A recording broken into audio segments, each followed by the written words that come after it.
Thank you. Thank you all for being here today. I'm Amy Kapp, the editorial director for Rails to Trails Conservancy and editor-in-chief of Rails to Trails magazine. We are so pleased to be partnering with the William G. Pomeroy Foundation on Trails Across America. That is our grant program to elevate trailside history across the United States. And I'm particularly excited about this webinar because history is absolutely one of my favorite things to elevate in our field. I've always been passionate about it, and our collaboration with the Pomeroy Foundation just has resulted in constant inspiration as I learn about all the incredible stories and people and events across our incredible trail corridors in America. But before we jump in, I just wanted to take a moment to go through some brief housekeeping. We can go to the next slide.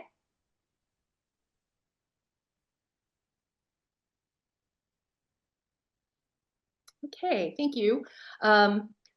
First, we will have questions at the end, but we're going to save them for the end of the webinar. If you have any questions about our resources or other content you hear about in the presentation, please go ahead and type them into the Q&A box at the bottom of your screen at any time. And we are very excited to announce that RTC is now a certified provider of AICP, American Institute of Certified Planning certification maintenance credits.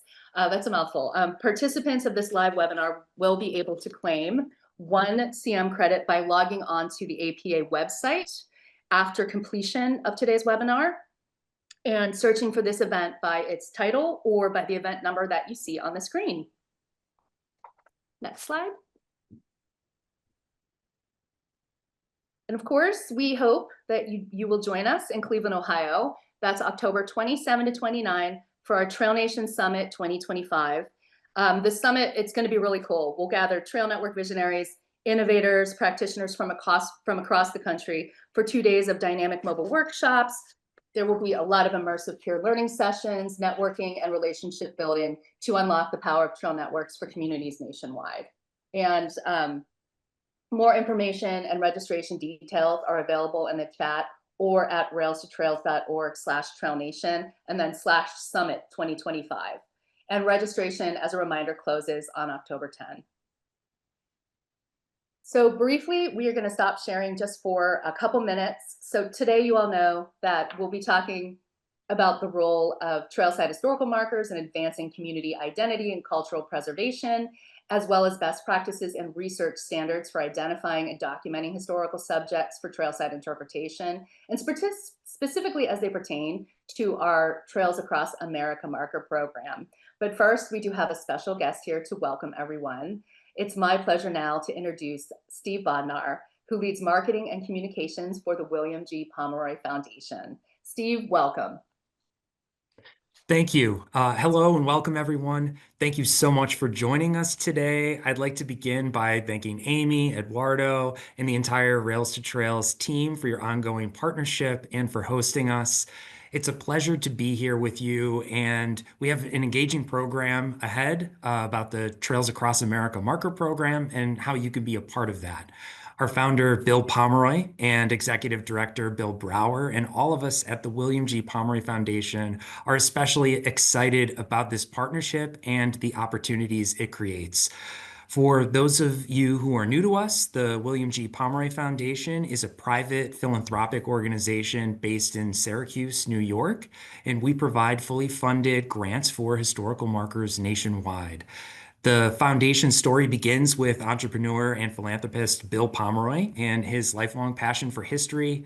When he established the foundation, he chose to invest in historical markers, and today that remains part of the heart of our mission.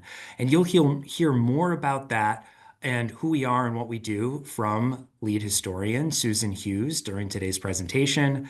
As we move through the program, I just want to encourage you to think about the opportunities that Trails Across America marker applications can provide to you, your organization, and your community. Markers can help fill gaps in local history, highlight untold stories, and inspire pride of place in educating future generations. Every Pomeroy marker tells a story, honors a legacy, and helps support and strengthen the fabric of a community. So we're thrilled to be with you today, and thank you again. Now back to Amy. Thank you. Thanks so much, Steve. Thanks for being with us today. Great. So we're just going to go right into the presentation. Again, I'm so excited about this. Why is historical elevation so powerful? Well, I think a lot of you will agree in many ways our movement is immersed in historical preservation as communities across the country seek to transform historical corridors into trails. And, just like former railroads and canals instigated people and events and transform places and hold so many stories. And some of those stories are positive, and some we just need to make sure that we remember. Trails are working also to play many roles in a community's transformation and cultural identity. So elevating history enables people to identify with our corridors. It can help tell stories about a corridor and elevate its significance even before the trail is constructed many times. Cultural and historical connections help us form relationships, passion with a space beyond the beautiful landscapes and trailside services. Even those are incredible, those are awesome. But this historical elevation, it allows people to have this different relationship to a space, in addition to the active relationship, in addition to the natural one. Stories of our history, they spark identity and they shape perception, immediately enabling someone to think about the space differently. So embracing stories, that invoke a sense of cultural or historical relevance to a space, or a real deep sense of empathy. Empathy is I think, key there. Those things can be super powerful for not only inspiring use and visitation, but also support and also advocacy. So, once you relate to something, you just want it to be remembered. And that relationship can sustain and exist long after a person has left the trail or has left the space. So, this history that enables the relationship, it enables the understanding of the corridor's significance in a different way. And I just, as the editor of Rails to Trails magazine, I cannot tell you how many times that my team has received letters or feedback from readers who said, I didn't know this place had that story, that individual story. I identify with that. Once they did learn of it, their regard and desire to go to that space or return to it or support it increased. It's really inspiring. Next slide. And so just a quick example of this in action, right off the bat, I wanted to flag Peru, America's Circus City. This is one of my favorites. We worked in collaboration with the Pomeroy Foundation and with Indiana's Nickel Plate Trail and a historian from the International Circus Hall of Fame to elevate the city of Peru's former heyday as being what people referred to as Circus City for many years, or the circus capital of the world. And basically it had multiple circuses between the 1800s and 1940s, including the winter headquarters of one of the country's largest circuses, the Hagenbeck Wallace Circus. And the Hall of Fame is actually located a couple miles away from the Peru trailhead. You can't see it when you enter Peru. So what we tried to do, we focused on the city's designation in general as Circus City, and strategically placed a marker upon entering the Peru section of trail. And so, so people coming into Peru, what they're going to normally see without a marker: a quaint trailhead, a commercial area, they'll see services, but then they see the marker and their experience is transformed to another level. It's like this extra inspirational layer that that's both historically significant locally and nationally, which is what I think makes this really incredible. And, they suddenly can just relate to this town in a different way. Next slide.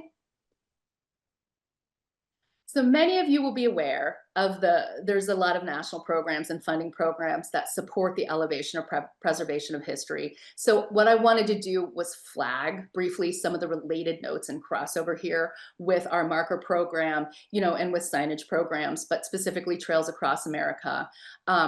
First, just on a related note, a lot of you are probably familiar with transportation alternatives. It is the largest federal funding source for trails, walking, and biking, along with the recreational trails program in the country. Right now, as one of 10 categories that continues to be eligible under TA, historic preservation and rehabilitation of historic transportation facilities does continue to be one of them. Though our policy team wanted to emphasize it is becoming increasingly rare for eligibilities beyond trails, walking, and biking to be prioritized by states and MPOs. And the states and MPOs tend to be the ones that they'll confer this funding. So, the categories though are still things that I think are, you're gonna find trailside depots, bus stations, lighthouses, trestles and tunnels, and bridges and canals, which have historically been built into many trails, walking and biking projects and trail network projects. So I'd love to refer you all to our Transportation Alternatives Data Exchange, which talks more about how TA has historically been funded. And that is railstotrails.org trade. But I also wanted to flag specifically too that there is some crossover with regard to the criteria that programs such as the National Pomeroy Foundation require for markers and our Trails Across America markers, which we'll talk about a bit, and that which is used for programs like the National Historic Landmarks Program and specifically the National Register for Historic Places. So Pomeroy Foundation, and Susan is going to talk about this a lot more later, but the Pomeroy Foundation vets the marker text at the highest standards of historical research, and that's using primary sources.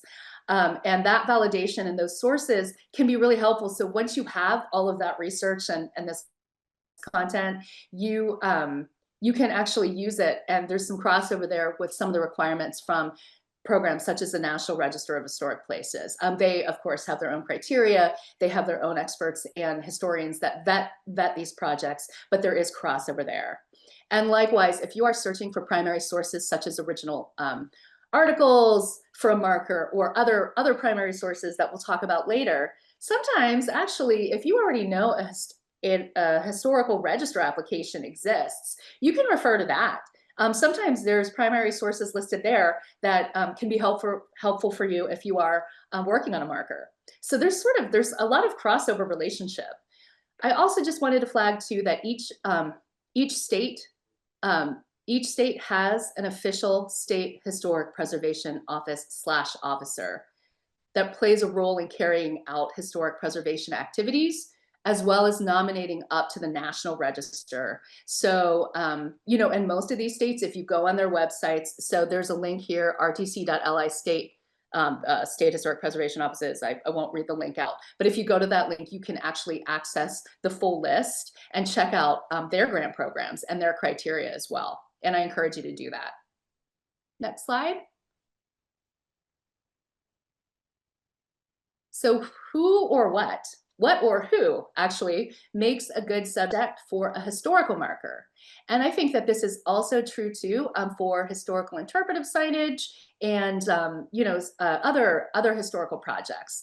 We look mainly for there's age and historical context significance, and sometimes integrity of the building can play into it. Depending on how you're elevating a historical site. In the Trails Across America program, it's people, events, structures, and places where there was historical relevance on or before 1956. And that was strategically chosen a bit due to the impact of rail travel in America up to the time and how communities progressed and transformed, and just the whole evolution, I think, of railroads. So that is why 1956 was chosen for our specific marker program. When it comes to people, it's just good to tie them to a specific spot or a place, or their relevance. Usually that's going to be a homestead, a piece of land, a building, or a cemetery or burial site along a trail. And it's the question is, what was their contribution? What are they known for having done? And that could just be one specific action. It could be one thing, or it could be decades of prominence. For example, we're working with one trail manager right now on highlighting a tract of land that was once owned by George Washington. This tract of land is along a trail. So that is a great national example, but there's a lot of powerful examples of how a person was really relevant locally to a community, and definitely don't discount that at all. The community, the state, or the nation, all of those are applicable. In terms of events, we encourage them to also be tied to a space or a place or a spot along the trail or a structure along the trail. It could be a spot along a trail where a landmark event happened, or less happily to think about a tragic event, such as a famous train crash or an oil fire. It could be, buildings or structures in town where that event was associated, or just a piece of land where that event was associated, or a town in some cases, such as what we've seen with Circus City. So, what extremely unique or famous event happened there that marked the place for all posterity? Or what event just helped transform the town's direction, which was just really relevant to the local community? Or what was relevant to the nation? In another historical program, not our marker program, we talk about Pittsburgh's Union Station being the site of a strike and a riot in the late 1800s. That was history. That's local history in and of itself. That's very relevant. But it also helped give birth. That strike helped give birth to the modern labor movement. So there's some national relevance there as well. And I think these nuggets and these amazing stories are just everywhere along trails. And in terms of structures, where relevance can be communicated on how that structure impacted a place, town, the state, or the country, that's always powerful.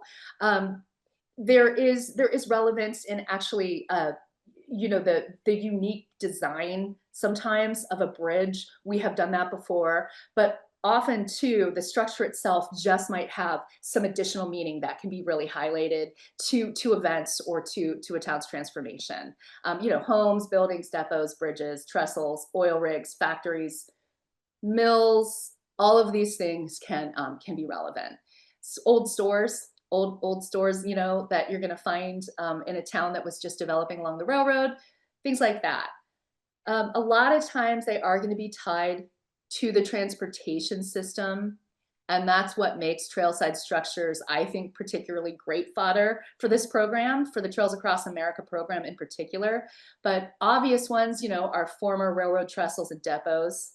However, when you think about it, a lot of commercial and old industrial structures are along trails as well, because establishing business or industry, it just made sense to do it near transportation corridors like railroads and canals. That is where the action was, back in the heyday or back in the development of the town. And there are so many stories to tell, and we want to tell them. So just a note on structures too, though, if you do want to highlight the structure itself, for design, etc., it should still be standing. However, Susan and I have talked about this before. There might be an event or a place, depending if the structure isn't there, or if there's a different way to tell that story. We might be able to do that. So it's just good to reach out if you aren't sure. Don't discount anything. There might be a great idea in there anywhere. There might be a gem that we can pull out and highlight in a different way. And then thinking outside the box, finally, geological or geographic features. One of our joint favorites was in the last batch of markers was, we mentioned a 38 million year old geological unconformity, and my husband's a geologist, so he can confirm that this is actually cited in national research around the country. People around the country know of this geological unconformity, but a part of it is in Ohio. And it was discovered when a railroad was cut in the mid-1800s, and incredibly, the Ohio Geological Survey actually had pictures of the men who originally found it during the cut of the railroad's development, and could verify this in a book. And the Ohio Geological Survey also helped us verify the science. So it's just kind of a great thinking outside the box marker topic, and one of my favorites. Next slide. And harnessing partnerships, super important. Whether or not your city or state has a historical office, and many do, external partnerships can also be really powerful for both identifying relevant subject matter and finding the right materials and source materials. So these are all offices that we've actually worked with. Local historical societies, state historical societies, obviously great partners, museums and halls of fame, such as the International Circus Hall of Fame. They often have some great information. You'll see as an example, the Union Pacific Railroad Museum partnered with us and Pomeroy on a marker to highlight mile 0 of the first transcontinental railroad in Council Bluffs. That was a super cool project. Homesteads and family foundations, local subject matter experts can be very powerful. A lot of times you can find those through media because they have often spoken about something publicly. Longtime residents can be great. And business owners, they often just have such a long memory and wealth of knowledge on the development of a town or the development of something in the town. And libraries and librarians, of course, don't discount them because you might have information that you need, you don't know how to access it, and they are just fabulous partners for helping you dig into what you need. Next slide.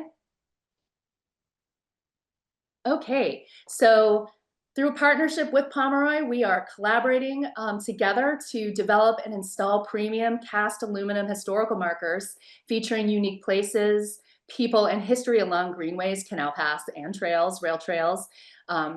Linking communities while honoring their past is essentially what we're trying to do. So this new program builds on the success of a previous marker collaboration we did a couple years ago, highlighting sites along the 3,700-mile Great American Rail Trail.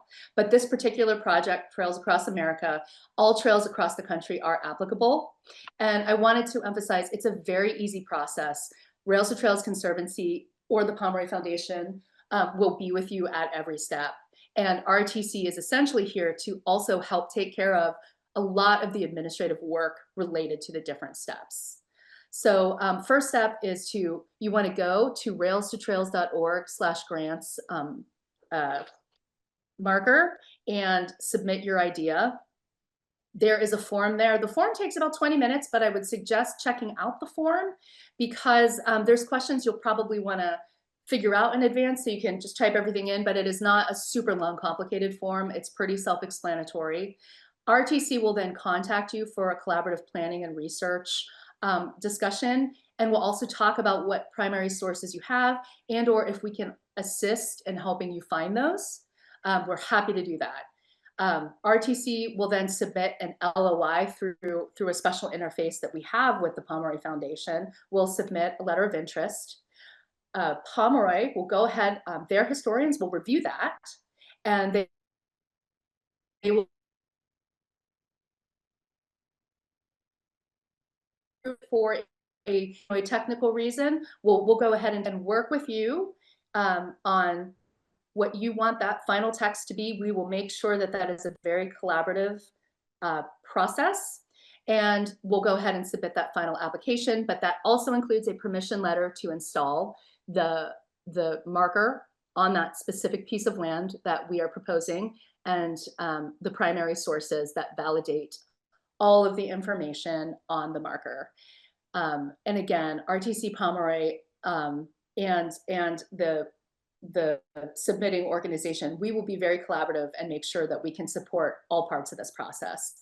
Then there'll be some story development. If you look at the center point depot marker here, you can see that little QR code to the left. That will take people to a website where they can access further stories. We will work with you on developing that content if you do not have it already. But if there is content already developed, we can figure out how to repost it, or sometimes we can just link directly to that if that works as well. Just it's something that we can work out along the process. And it just helps elevate these stories further. And then we will place an order with the Foundry, and the markers will be delivered to whoever you designate as the best contact. And then the local community or the local trail organization or managing organization will be responsible for doing the actual installation. And then if you have promotional plans, obviously you want to let us know. We might be able to help elevate them in some way or in different ways. So yeah, we will want you to keep in touch and give us, give us all the next steps. Next slide.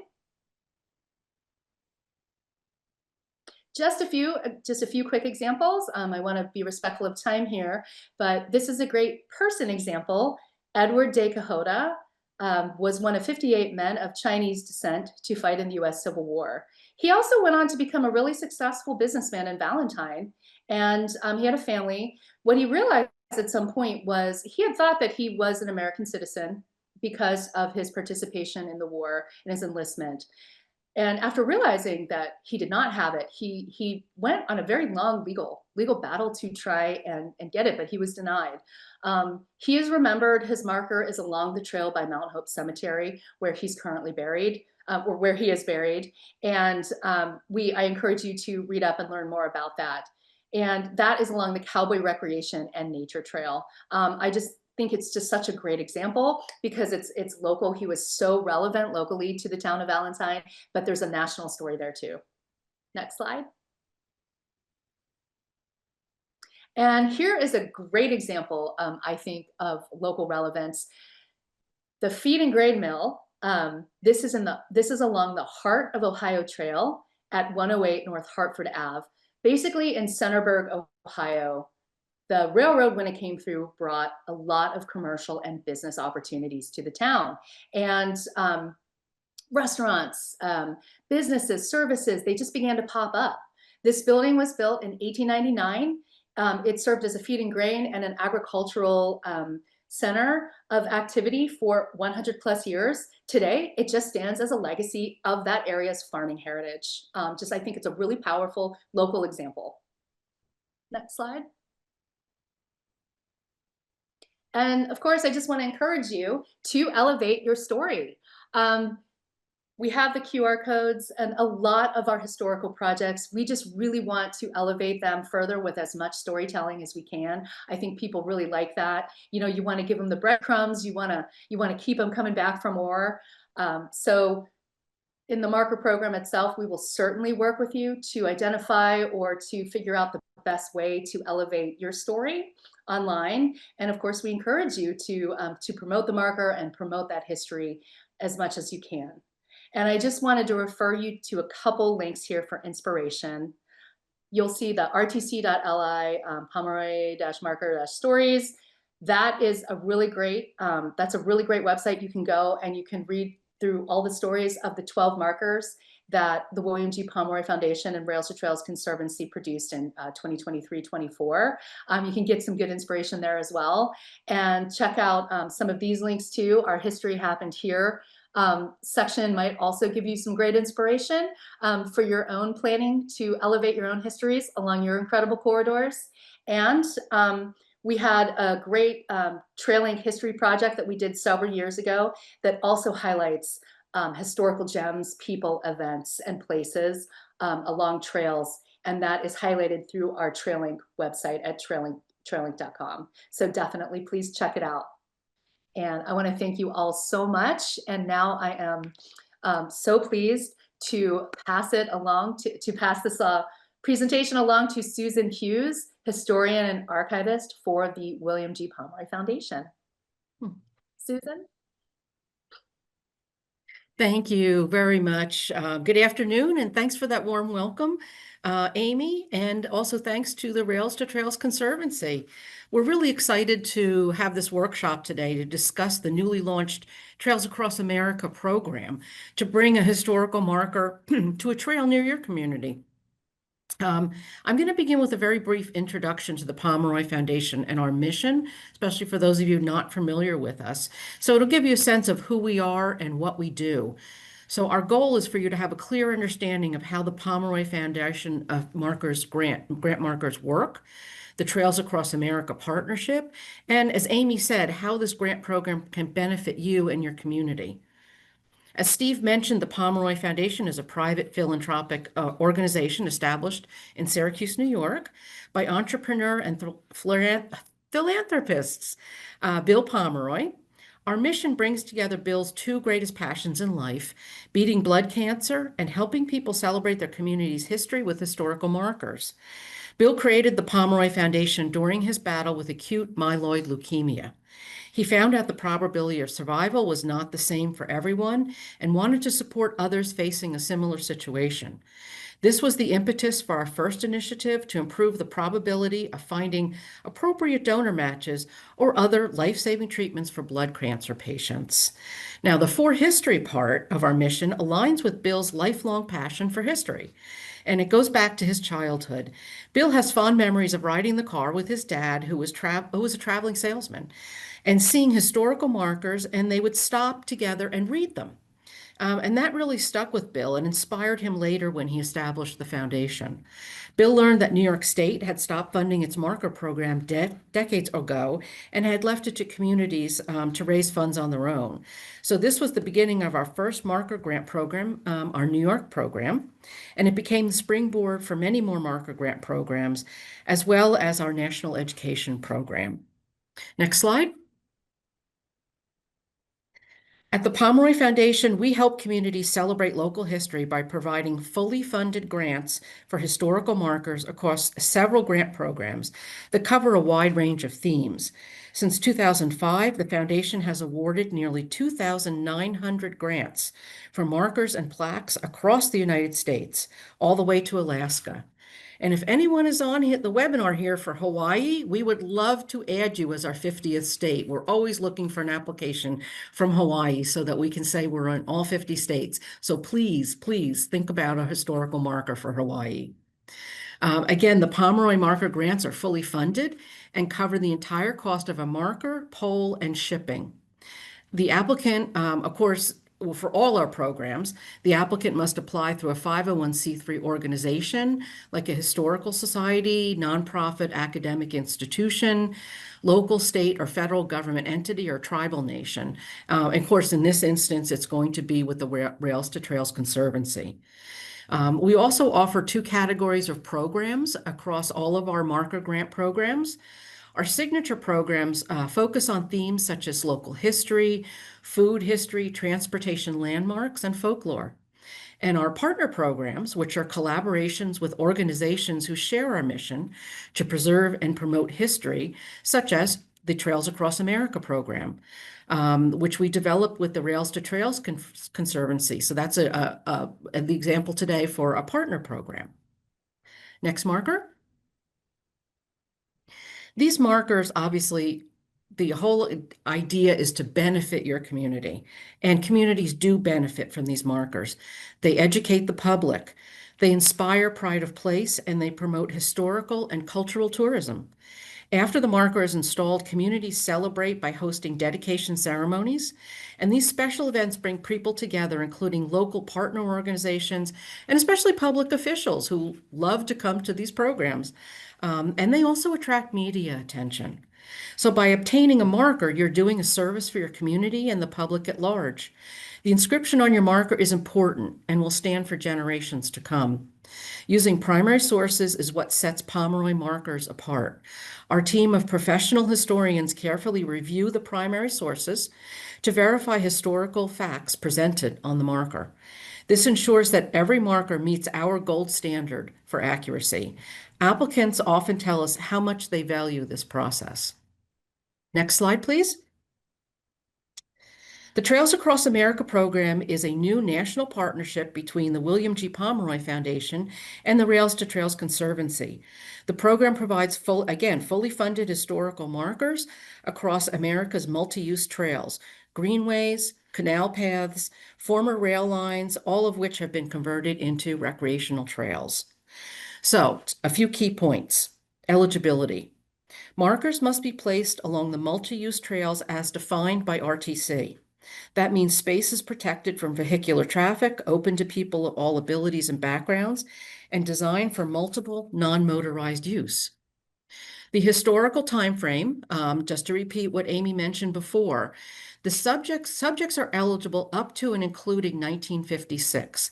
This was a pivotal year that marked the passage of the Interstate Highways Act and the end of an era in United States transportation history.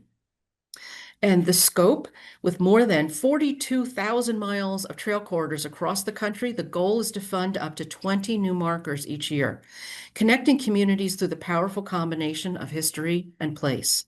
This program builds on our earlier collaboration with the Great American Rail Trail and expands the opportunities nationwide so communities can tell their stories along these trails. Next slide, please. So, what makes a successful application? Primary sources and historical accuracy.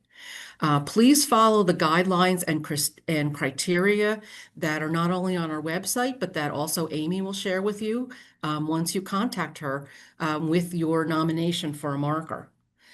All marker inscriptions on this program must be supported by primary source documentation.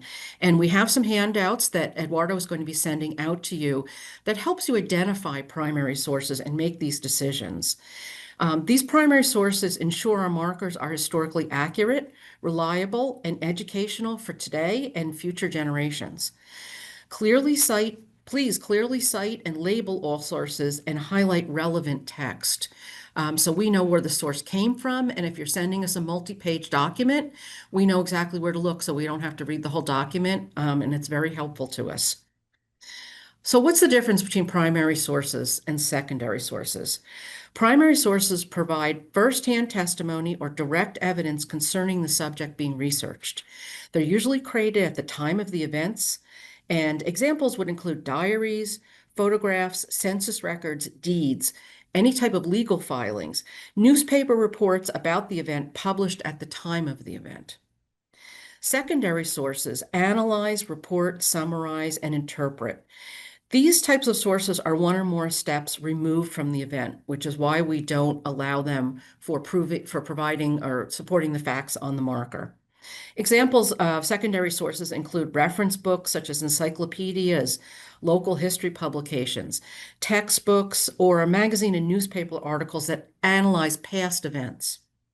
National Register of Historic Places nominations are considered secondary sources as the historical information they contain is not routinely verified by a Historic Preservation Office, primarily because that's not the focus of what the Historic Register is for. However, to repeat a tip that Amy gave you before, check for a bibliography and footnotes in the publications or in that National Register application.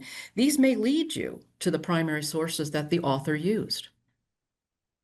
Please include key dates in the inscription, and this provides historical context, especially for young students. Fifth graders are still learning, when did the Civil War happen? When was that person president? We want to be able to give them that information as they're reading this marker. But please avoid vague terms such as early 20th century. However, circa dates are acceptable. If you're not sure when a building was built, but it's within a certain like maybe 3-year period, a circa date is fine. Your inscription should tell a clear story to visitors who may know nothing about the subject.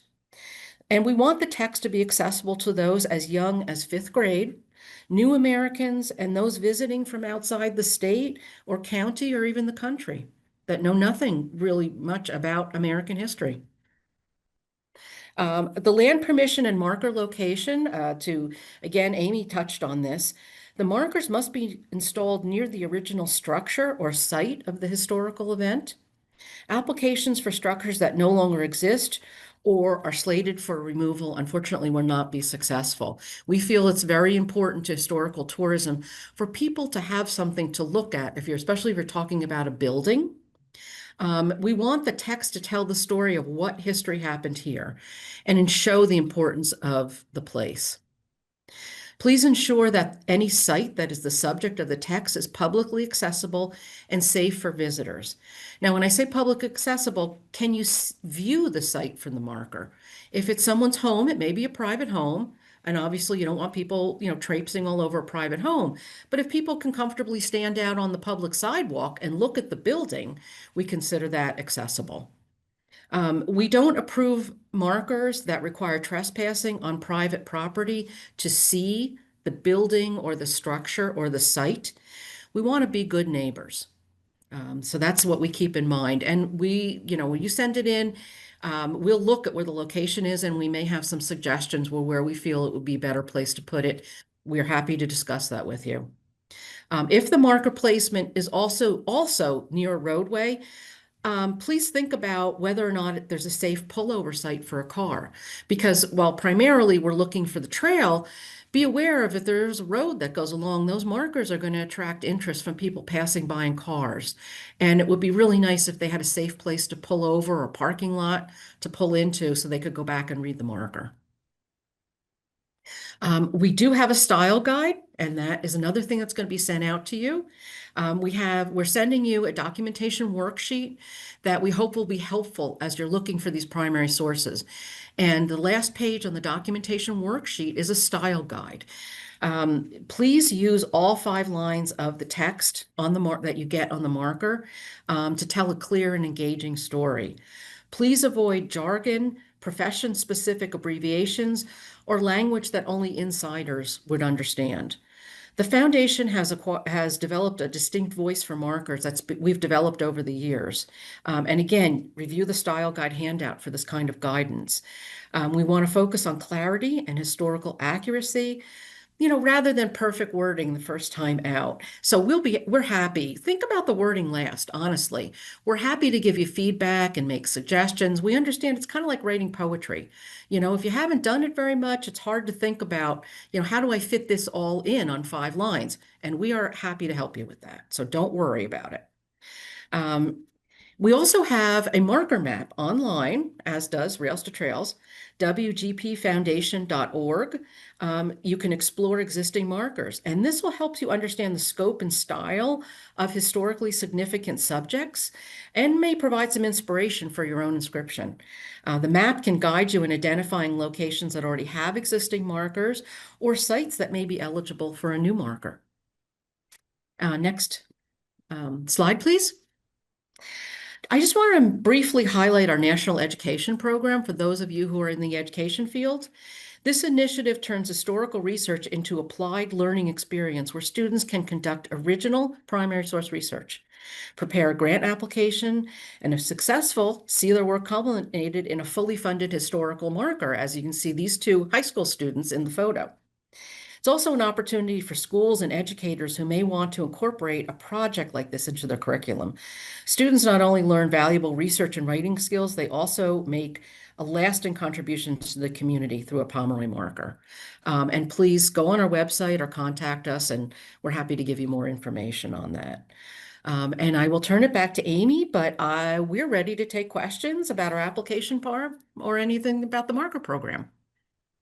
Amazing. Thank you. Thank you so much, Susan. And I think, can we go to the next slide? Awesome. Thank you for that great information, Susan. We do have a number of questions here in our Q&A chat, and I will start going through them. But before, I did actually want to pose one question. We have about 15 minutes. So we're good for time, but I was wondering if you could actually give just like a real quick, a brief set of examples of primary sources. And the reason I'd love for you to do that is because I know that it can be complicated. They can be challenging sometimes. So can you just talk to us a little bit more about that and what constitutes a primary source? Primary source. Okay, well, again, refer you to the handout we're giving, which has a lot of sources on it. But I'm thinking of like the Edward de Cajota marker. Primary sources were, we wanted his birth and death dates. We were able to, any legal documents, birth records, birth certificates, death record, death certificate, the burial record from the cemetery. I believe you also sent us his pension records to prove that his time in the military.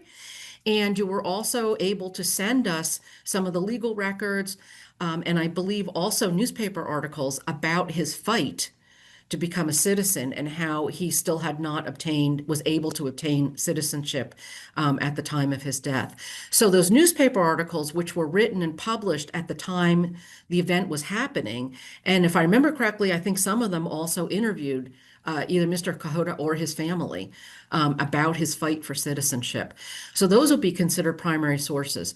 In this particular case, if someone were to write an article today about Mr. Kahota's fight for citizenship and tell the story retroactively, we would not consider that a primary source because that is compiled and it's also sort of evaluating and bringing together the primary sources themselves. So deeds, land deeds, if you want to say census records, if you're trying to prove a person lived in a particular place, those kinds of legal documents. And usually I would start with either, depending upon how your state files things like vital records and deeds.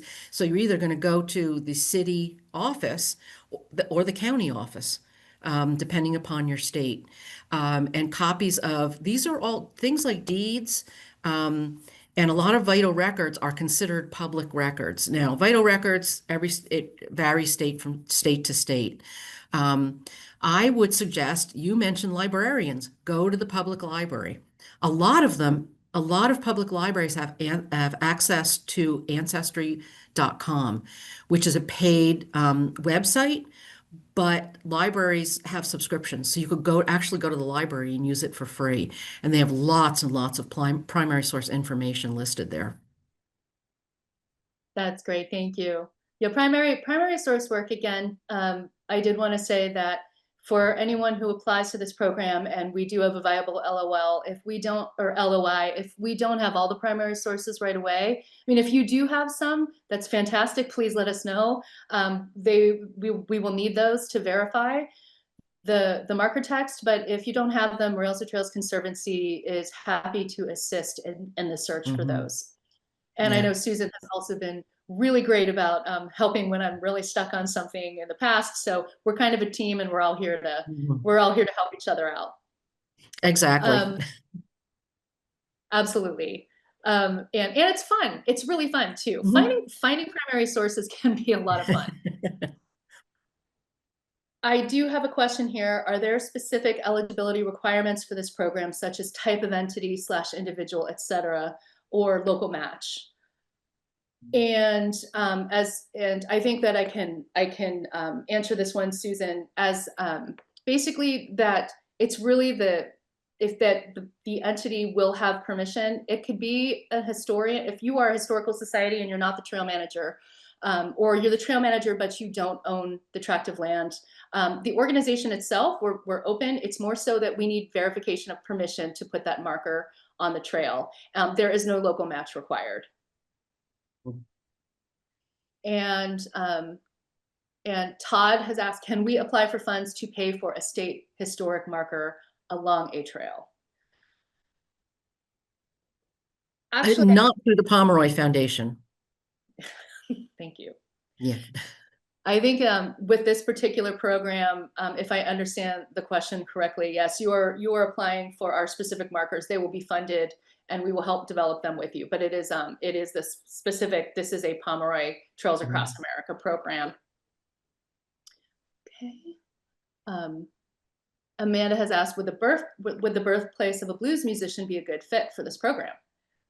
In Mississippi, we have a blues trail marketing the birthplace and historical blues events throughout the state.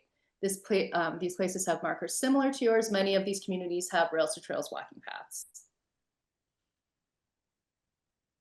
I would say, I don't know about you, Amy, but I think that's very interesting. We've got other marker programs where people have marked the birthplace or the place a person lived, a place where people did their recordings of famous musicians. Or it doesn't even have to be famous in terms of, do I know who they are? That doesn't matter. Are they important? And you can show that they're, we want to say what history happened here. If they were important to the music industry, that's what we're interested in. And you just have to show us that. Agreed. I think the real details would probably come in of if you're featuring a very specific birthplace, such as where they were born in a specific house, and that is Trailside. I think what we're really looking for is how we can create that marker in a way that there's Trailside relevance. So if there's a spot along a trail, but the idea of a blues musician and being born in a specific place, that is an incredible story to tell. So yeah, it's just kind of hashing out where the marker would actually go and being able to just prove what we're saying on the marker, but the idea itself is very powerful. Okay. Is the cost of installation borne by the local organization, or is that included in the program? The recipient is responsible for installing the marker. The markers do come with instructions. We don't include in the grant money to pay somebody to install it, but we will give you instructions. And honestly, we're talking bag of cement, some water, and a shovel. They're actually very easy to install. And I would also suggest that in cities and so forth, talk to your DPW, because a lot of times the DPW is very happy to install it for you because they know how to do it. They have the equipment. And you also are adding to tourism in that area. So they want to make sure it's done right, that doesn't fall over in the first big windstorm. So a lot of times the local officials are very happy to put it in for you. Thank you.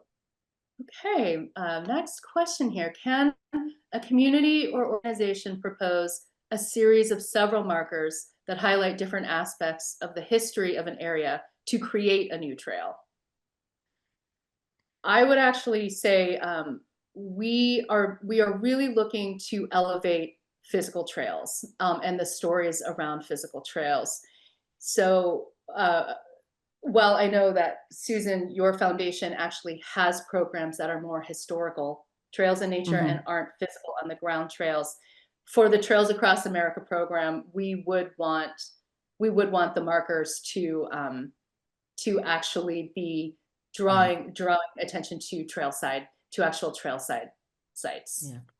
I'll just add in there that if somebody has something that isn't for, they want to create another trail off of the site, they're welcome to go to our website and look at our other programs. There might be something that fits what they're looking for.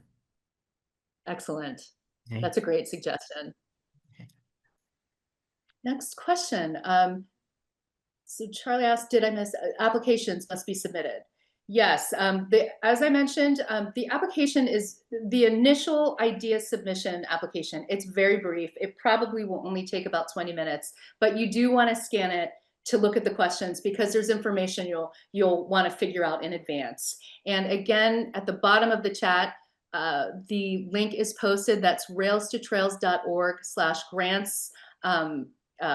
#marker. This link will take you to the page where you can find the application submission form.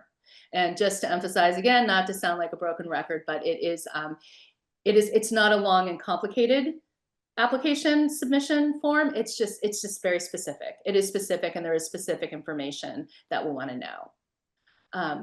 And I did want to say too, we do have a lot of questions. We'll need to wrap up in about 5 minutes, but if we are not able to get to your question today, we will follow up.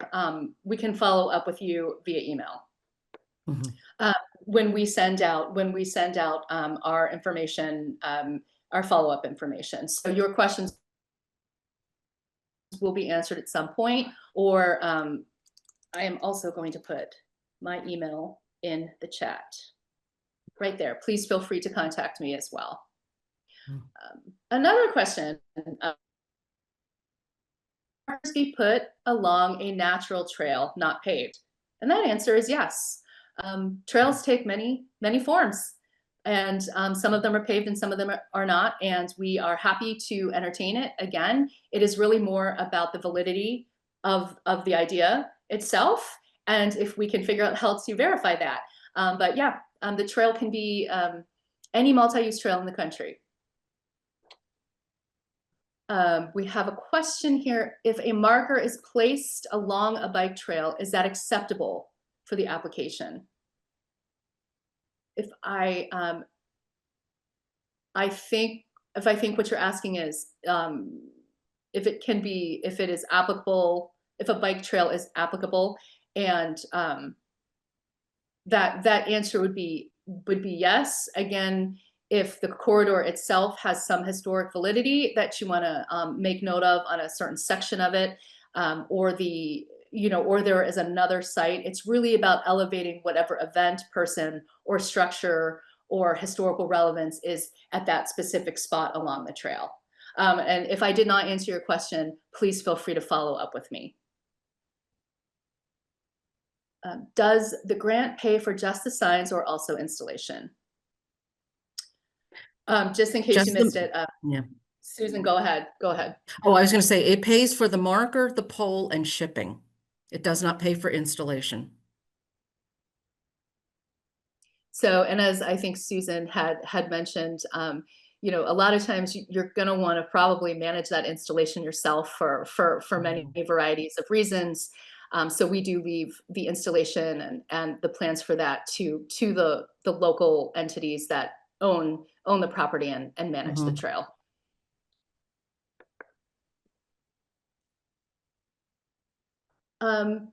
Teresa Egan asks, is a trail limited to one historical marker? That's really up to RTC, but for us, no. We would put more than one if they qualify. I think as of right now too, we are definitely open to it. If there's incredible ideas, multiple incredible ideas, we want to hear about them. I won't say more than that. We have done 2 markers on the same trail before, and we're certainly up for entertaining that again. It's for us, it's always an advantage to highlight these incredible stories. And we have a question here: what is the deadline to submit a proposal? And that is a more complicated question. We have really 4 times a year where we're trying to batch them together. It is a rolling application process, but we'll work on several at a time. So those deadlines are available. You can see them at railstotrails.org/grants #marker. It will talk about that, but I would encourage everyone not to wait for those deadlines. If you have an idea, please, by all means, submit it as soon as you can. This is an ongoing project, and we are kind of doing a first come, first serve basis. And Susan, this is a great question for you. Does the Pomeroy Foundation sponsor markers for locations that are not trail related? Yes, we have a number of other programs. If you're in New York State, we have our New York State Historical Marker Program. If you're not in New York State, we have our Hometown Heritage Marker Programs, which is basically the same qualifications, and in all 50 states or the other 49 states and the District of Columbia. And we have other theme ones: historic transportation. We have Hungry for History, which deals with historical food dishes and food as a cultural icon in particular communities. And we also have a great program called Legends and Lore, which is not, unfortunately, in every state, but you can go on our website and see if we are partnered with your state. And we want to hear about folklore and legends that might be, and they don't have to be ghost stories. Folklore can involve real people that have folkloric events, like a John Henry type story. So please go to our website and check them out. And hopefully there's something that fits what you're thinking of. Well, thank you so much, Susan. It is now 3 o'clock, so we will wrap things up. But if we could just quickly go to the final slide, I wanted to again remind everyone that you can file for credit for this webinar through AICP Certification Maintenance, that program. So go to the APA website and look for the event title or the number, and that we will email this presentation out to everyone as well, so you have that number if you missed it in the beginning. And again, please consider registering and coming to our Trail Nation Summit in October. Registration closes on October 10. And finally, just a massively huge thank you to Susan Hughes and Steve Bodnar from the Pomeroy Foundation for being with us here today and for sponsoring this fantastic program. We really appreciate it. Thank you, thank you Amy. so We're much, so glad to everyone. do it. Thank you, Susan. Okay. Thanks, everyone. Right. And we will be in touch with further information. And if you do have further questions, please email me. And my email is in the chat. Thanks so much.